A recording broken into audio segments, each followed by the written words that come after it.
الحمدللہ، اللہ تعالیٰ کا لاکھ لاکھ شکر ہے کہ مالک الملک نے اپنی یاد کی توفیق اور موقع عطا فرمایا۔ لاکھوں اور کروڑوں درود حضرت محمد مصطفیٰ صلی اللہ علیہ وآلہ وسلم پر، جن کے طفیل مالک الملک نے یہ مہربانی عطا فرمائی۔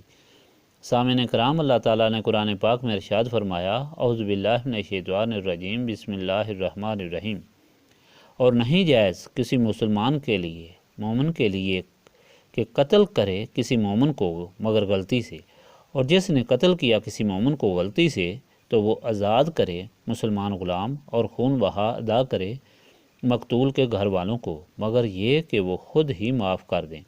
پھر اگر وہ اس قوم سے ہو جو تمہاری دشمن ہے لیکن وہ مومن ہے تو آزاد کرے ایک مسلمان غلام۔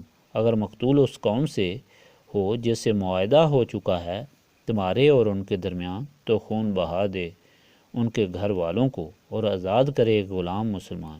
اور جو شخص غلام نہ پا سکے تو روزے رکھے 2 ماہ لگاتار۔ یہ توبہ اللہ تعالیٰ کی طرف سے ہے، اور ہے اللہ تعالیٰ سب کچھ جاننے والا، حکمت والا۔ اور جو شخص قتل کرے کسی مومن کو جان کر تو اس کی سزا جہنم ہے، ہمیشہ رہے گا اس میں، اور غضبناک ہوا اللہ تعالیٰ اس پر، اور اپنی رحمت سے دور کر دیا اس کو، اور تیار کر رکھا ہے ان کے لیے اس نے عذاب عظیم۔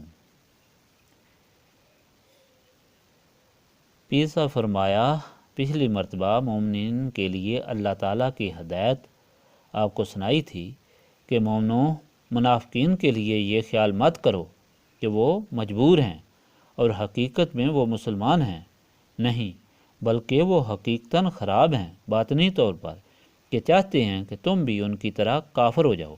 اس لیے ان کو اس وقت تک دوست نہ بناؤ جب تک وہ اپنے ایمان کا عملی مظاہرہ نہ کریں، جو ہر چیز کو اللہ تعالیٰ کی راہ میں قربان کرنا ہے، اور اس کی عملی صورت وطن سے ہجرت ہے، نبی پاک صلی اللہ علیہ وآلہ وسلم کے قدموں کی طرف۔ اگر وہ یہ نہ کریں تو کسی رحم کے حقدار نہیں، بلکہ قتل ہونے کے حقدار ہیں۔ انہیں جہاں پاؤ قتل کر دو۔ ہاں، اگر وہ کسی ایسی قوم کے پاس ہوں جن سے تمہارا معاہدہ ہو چکا ہے، یا وہ تھک چکے ہوں جنگ سے اور تمہارے پاس آ کے لڑائی سے کنارہ اختیار کریں اور صلح کا پیغام بھیجیں، تو پھر ان پر زیادتی مت کرو۔ تم ان منافقین میں ایسے لوگ بھی پاؤ گے جو ظاہر کرتے ہیں کہ وہ امن سے رہنا چاہتے ہیں تمہارے ساتھ اور اپنی قوم کے ساتھ، مگر جب کبھی ان کو موقع ملے تو وہ جنگ کے لیے تیار ہو جاتے ہیں۔ اور ایسے لوگ جو تمہارے ساتھ جنگ سے کنارہ نہ کریں، صلح کا پیغام بھی بھیجیں اور جنگ سے ہاتھ بھی نہ روکیں، تو ان کو بھی جہاں پاؤ قتل کر دو۔ آپ کو ان پر پورا اختیار دیا گیا ہے۔ آج کا فرمان الہی بھی جہاد کے متعلق ہے، کیونکہ حضور پاک صلی اللہ علیہ وآلہ وسلم کا زمانہ سارا جہاد کا ہی تھا۔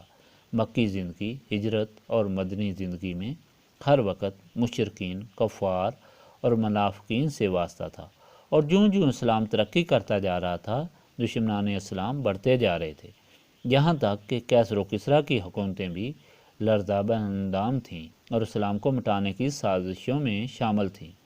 اس لیے ایسے حالات میں بہت سے واقعات جنگ پیش آتے تھے۔ اللہ تعالیٰ ایسے مشکل وقت میں زندگیاں گزارنے کے لیے اپنے رسول صلی اللہ علیہ وآلہ وسلم کے غلاموں کو احتیاط سے زندگیاں گزارنے کے لیے ہدایت دے رہا ہے۔ حضور پاک صلی اللہ علیہ وآلہ وسلم کے زمانے میں رات کو کچھ اور صبح کو کچھ اور ہوتا تھا، یعنی رات کو ایک شخص اسلام کا دشمن ہے تو صبح اللہ تعالیٰ اس کی زندگی میں انقلاب پیدا فرما دیتا اور وہ اسلام کا شدائی ہو جاتا۔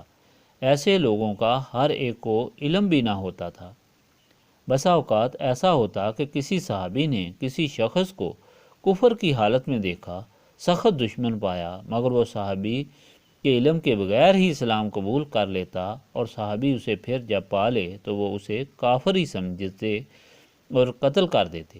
اور ایسا بھی ہوا کہ کسی کافر کو قتل کرنے لگے تو اس نے کلمہ پڑھ لیا، مگر صحابی نے اسے پھر بھی قتل کر دیا۔ اور بعض لوگوں پر شیطان ایسا بھی قبضہ کر لیتا کہ مسلمان سمجھتے ہوئے بھی اپنے غصے کی تسکین کے لیے کسی انسان کو قتل کر دیتے۔ ایسی صورتوں میں اللہ تعالیٰ نے حکم فرمایا کہ مغالطہ میں قتل خطا ہے، اور اس کی 3 صورتیں ہیں۔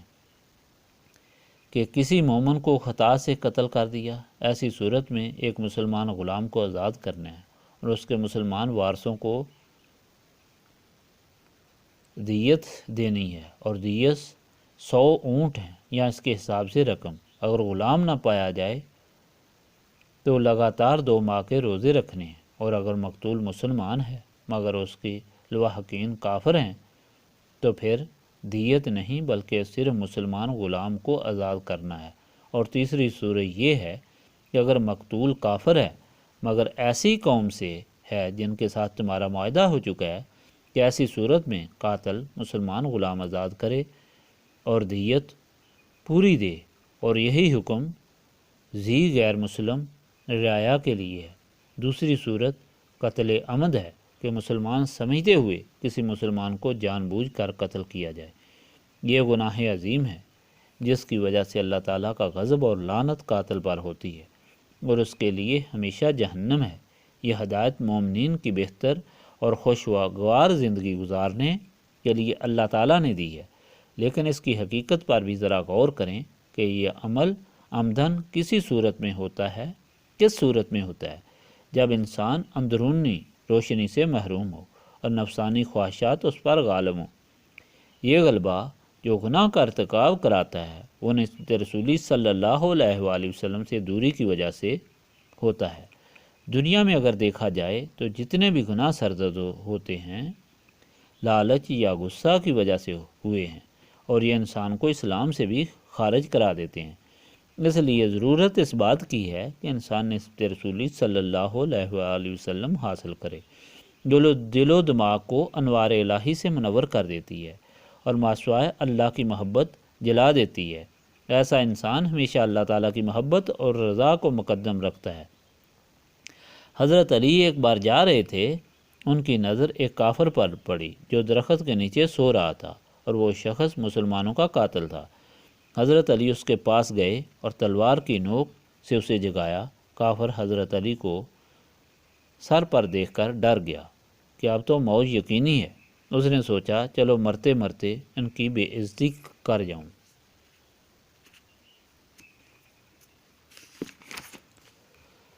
اور اس نے زور سے حضرت علی کے منہ پر تھوک دیا۔ حضرت علی کا چہرہ غصے سے لال ہو گیا مگر تلوار واپس نیام میں ڈال لی۔ کافر نے پوچھا کہ آپ نے مجھے کیوں چھوڑ دیا؟ میں تو قتل کے لیے آپ کو مطلوب تھا، اور اب تو میں نے آپ کی بہت بے عزتی بھی کر دی۔ حضرت علی نے فرمایا کہ میں تم کو اللہ تعالیٰ کی رضا کے لیے قتل کرنا چاہتا تھا کہ تم دشمن اسلام ہو، مگر اب تم نے میری ذاتی بے عزتی کر دی ہے، اور میرے اس ارادے میں میرا ذاتی غصہ شامل ہو گیا ہے، اس لیے میں تم کو چھوڑ رہا ہوں۔ ہم کوئی کام اپنی ذات کے لیے نہیں کرتے، جو کرتے ہیں اللہ تعالیٰ کے لیے کرتے ہیں۔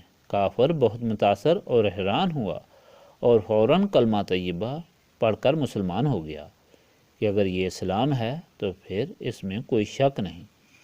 سامعین کرام، یہ نسبت رسولی صلی اللہ علیہ وآلہ وسلم کی برکتیں ہیں۔